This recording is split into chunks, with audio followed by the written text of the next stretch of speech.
Hello everyone, welcome back to Saksham family. और यहाँ पे यूके ट्रिपल एस ने आज एक नोटिफिकेशन रिलीज़ किया है। इंपॉर्टेंट है आप सभी लोगों के लिए जिन लोगों ने यहाँ पे अभी 5 फरवरी 2021 को जो नोटिफिकेशन रिलीज़ किया है आयोग ने, जिसमें सचिवालय सुरक्षा संवर्ग के अंतर्गत रक्षक के पद विज्ञापित किए गए थे। और साथ में जो सहायक लेखाकार हो या लेखाकार हो, अलग अलग डिपार्टमेंटों में जो अकाउंटिंग के लिए जो पोस्टें निकाली गई हैं, जिनमें बीबीए या फिर आपका जो बीकॉम जो शैक्षिक अर्हता मांगी गई है, उसके लिए आयोग ने अपनी वेबसाइट पे सिलेबस जारी कर दिया गया है। तो उसके संबंध में ये संवाद 90 है। तो जैसे कि आपको मालूम होगा कि जो सचिवालय सुरक्षा संवर्ग है उसके लिए क्लास 10th बोला गया था कि क्लास 10th तक आप जो सिलेबस है आप वो पढ़ेंगे। और जो आपका लेखाकार हो या फिर सहायक लेखाकार हो, उसमें जो अकाउंटिंग से रिलेटेड जो सिलेबस होने वाला है वो आपको पढ़ना है।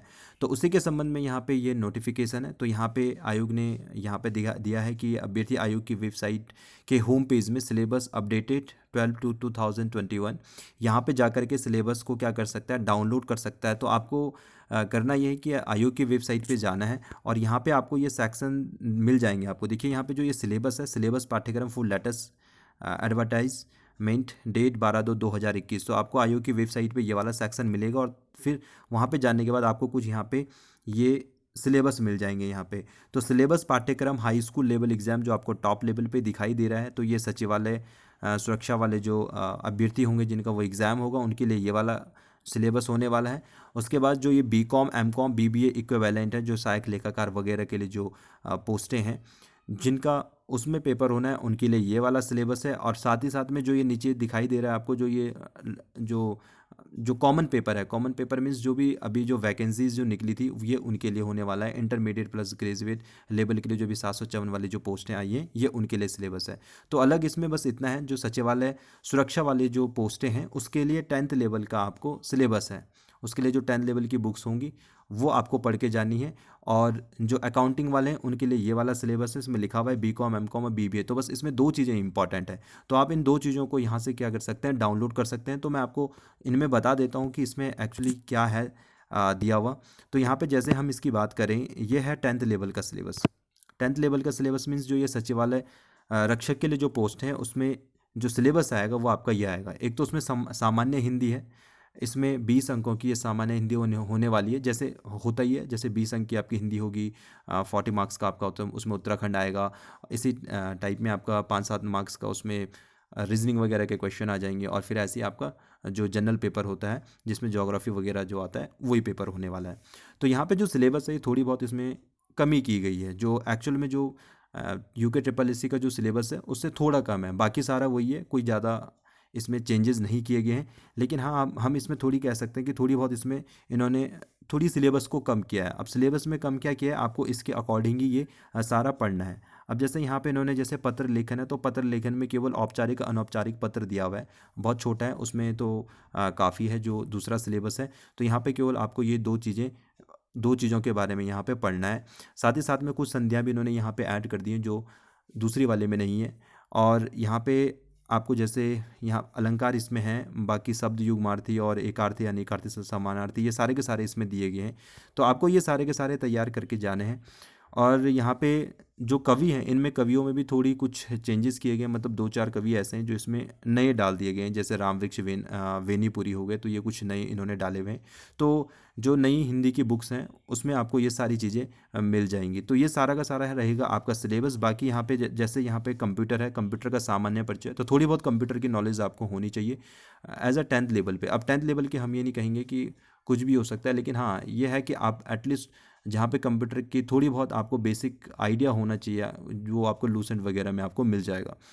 यहाँ पे बाकी जो सिलेबस है, जैसे यहाँ पे आपका जो रीजनिंग वाला पोर्शन है, इसमें भी कुछ चीज़ें कम कर दी गई हैं। और जो इसका लेवल होगा वो बहुत हाई फाई या हार्ड लेवल नहीं होगा, बहुत इजी इजी टाइप के इसमें क्वेश्चन होने वाले हैं।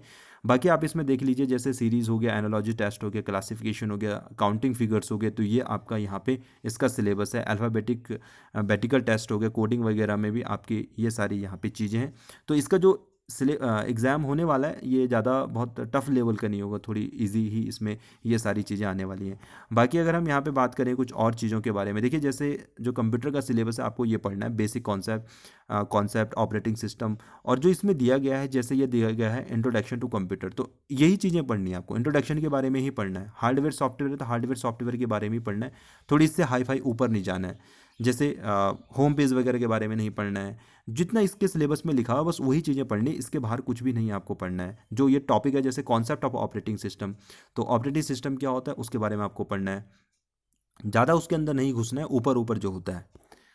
और बाकी इसमें जैसे ये स- अर्थशास्त्र का जैसे ये सिलेबस है तो लगभग वही सारी चीज़ें हैं। तो आपको करना क्या है कि जो 9th और 10th की जो सिलेबस है, या 10th की मैं कहूँ, या सामाजिक विज्ञान की जो बुक्स होती हैं, इकोनॉमिक्स होगी या फिर आपका ज्योग्राफी हो गया, कॉमन आपकी वो बुक्स होती हैं, तो उन बुक्सों में एटलीस्ट आप एनसीईआरटी तो अच्छे से पढ़ लीजिए। बाकी जो लोग ऑलरेडी जो अच्छी तैयारी कर रहे हैं तो वो तो लूसेंट वगैरह भी पढ़ रहे होंगे तो उनका तो ठीक है, लेकिन जो लोग नए हैं, जो लोग नई तैयारी कर रहे हैं, तो वो लोग एटलीस्ट जो 9th 10th के एनसीईआरटी वो तो करके जाइएगा। और जो ये टॉपिक है इन्हें ही पढ़ना है, इनसे बाहर बिल्कुल कुछ भी नहीं पढ़ना है। तो ये टॉपिक देखना आपने, जैसे हरित क्रांति देख लिया, हरित क्रांति प्रभाव एवं सुधार हेतु उपाय, तो बस इनके बारे में देखना है आपको। तो ये सारी चीज़ें हैं। बाकी इसमें जो भी सिलेबस है जैसे ज्योग्राफी वगैरह का है, ये सामान्य यहाँ पे दिया गया है, इतिहास वगैरह का, तो लगभग वही सारी चीज़ें, सिंधु घाटी से ये स्टार्ट हो रहा है। बाकी सारा का सारा आपका ये विश्व का इतिहास, यूरोप में पुनर्जागरण, मतलब आपका सिलेबस पूरा है। ऐसा नहीं है कि इसमें बहुत कम सिलेबस कर दिया गया है। हाँ, जो लेवल होगा इसका थोड़ा लेवल कम होगा, बहुत घुस घुस के आपके क्वेश्चन नहीं पूछे जाएंगे, थोड़े ऊपर ऊपर के ही आपको क्वेश्चन पूछे जाएंगे। तो ये है आपका ओवरऑल पूरा सिलेबस जो आपको यहाँ पे करना है। बाकी यहाँ पे ज्योग्राफी का भी इसमें पूरा सिलेबस है, ये सारी चीज़ें आपको पढ़नी ही पढ़नी है। लेकिन इतना पढ़ना है कि ज़्यादा घुसना नहीं है, डीप नहीं जाना है, उसमें ऊपर ऊपर की सारी चीज़ें आपको आएंगी। बाकी देखिए जो एग्ज़ाम होता है उसका तो किसी को भी मालूम नहीं है कि क्या पूछा जाएगा, कैसे पूछा जाएगा, इसलिए आपको हर एक चीज़ के लिए रेडी रहना है, ऊपर के लिए भी, और ज़्यादा से ज़्यादा डीप क्वेश्चन पूछे जाएँ उनके लिए भी आपको यहाँ पे रेडी रहना है। तो ये सारा का सारा सिलेबस है जो आपके एग्ज़ाम के लिए यहाँ पे आयोग ने आज अपनी वेबसाइट पे डाल दिया है। बाकी अगर हम यहाँ पे उत्तराखंड की बात करें तो उत्तराखंड में भी ये जो सिलेबस है, अ, लगभग वही सिलेबस है, बस थोड़ी बहुत चीज़ें जो इसके अंदर कम कर दी गई हैं। तो आप इस सिलेबस को डाउनलोड करके जो टॉपिक वाइज टॉपिक क्या कर सकते हैं, अपनी तैयारी कर सकते हैं। तो यहाँ पे अगर हम बात करें, अब एक जो नेक्स्ट रहता है यहाँ पे आपका अकाउंटिंग का, यहाँ पे एक सेक्शन होगा, ये देखिए। तो जिनका यहाँ पे लेखाकार या सहायक लेखाकार जिनका जो एग्ज़ाम है, और जिसके लिए बीबीए मांगा गया है या बीकॉम, इसके लिए जो है शैक्षिक अर्हता मांगी गई है, तो उनके लिए सिलेबस ये दिया गया है यहाँ पे। तो ये जो बीबीए जिन्होंने किया है तो उनके कॉलेज टाइम पे भी आपने ये सारी चीज़ें वहाँ पे पढ़ी होंगी, साथ में अकाउंटिंग वगैरह भी जिन्होंने बीकॉम वगैरह किया है उन्होंने भी ये सारी चीज़ें यहाँ पे पढ़ी होंगी। तो प्योर जो है ये सब्जेक्ट है, जो बैचलर डिग्री में कुछ सब्जेक्ट थे, जैसे ट्वेल्थ लेवल में जो सब्जेक्ट होते हैं, थोड़ी एडवांस लेवल में आपके बीकॉम एमकॉम में जाके वो एडवांस लेवल में हो गए बीकॉम में, तो वो एडवांस लेवल एटलीस्ट आपको यहाँ पे टच करना है। तो यहाँ पे ये सारी चीज़ें, एडवांस अकाउंटिंग देखिए, यहाँ पे एडवांस्ड अकाउंटिंग, तो एडवांस अकाउंटिंग के अंदर आपको बहुत कुछ आएगा, पूरा मैथमेटिक्स यहाँ पे आपकी लगने वाली है। तो ये वाला जो पेपर है ये एक्चुअल में इसका जो लेवल होगा ये बहुत काफ़ी टफ लेवल होगा। Tough level in the sense कि आपको इसमें ईजी तो नहीं मिलने वाला है। तो आपको क्या है, इसमें काफ़ी अच्छी खासी इसमें मेहनत करनी होगी। तो ये है टोटल ओवरऑल आपका सिलेबस। ये आपने कॉलेज टाइम पे भी ये सारी चीज़ें पढ़ी हैं, तो आप जो है अकॉर्डिंग टू एग्ज़ाम, तो आप उसके लिए भी आपको ये सारी चीज़ें करनी है। फाइनेंशियल मैनेजमेंट, मैनेजमेंट अकाउंटिंग, देखिए ये सारी की सारी चीज़ें हैं जहाँ पे ऑडिटिंग आपका भी आ जाएगा। ऑडिटिंग के अंदर भी ये सारी चीज़ें, तमाम चीज़ें जो आती ही आती हैं। तो इसमें अच्छी खासी जो है आपको मेहनत करने की ज़रूरत है।